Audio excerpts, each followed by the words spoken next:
హృదయము నీరైపోయి, కొండ నీరైపోయి ఇంకా సెట్ అయ్యాడనేటప్పటికీ చేసాడు అలాగా. అలాగే రాహేలు కూడా తన కోపాన్ని, ద్వేషాన్ని, అసూయని, గర్వాన్ని, అందంగా ఉన్నదని గర్వం, రాహేలు ఎర్రగా బుర్రగా ఉంటుంది కదా, కొంచెం గర్వం చూడండి. అనేక మందిలో చూస్తాం ఎర్రగా ఉన్నవాళ్ళు అనేక రీతిలుగా కోపం, ద్వేషం, అహం, అసూయ అనేక రీతిలుగా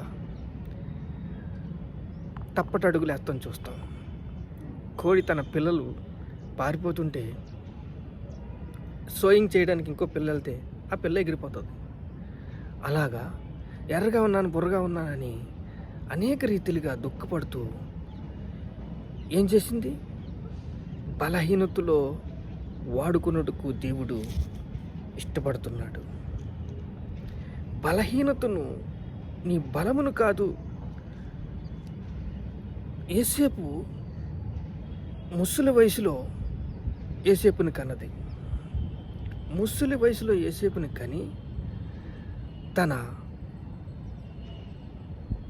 గొడ్రాలుతనాన్ని చెప్పింది.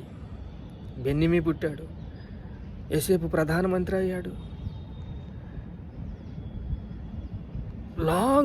చాలా దూరం పునాది వేస్తాడు దేవుడు.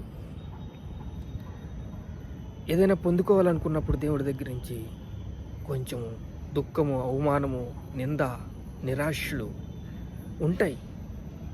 ఎంతగా నువ్వు నమ్మకంగా ఉంటావో అంతగా దేవుని కృపను పొందుకుంటావు. ఓటమిలు ఉంటాయి, బాధలు ఉంటాయి, గాయములు ఉంటాయి.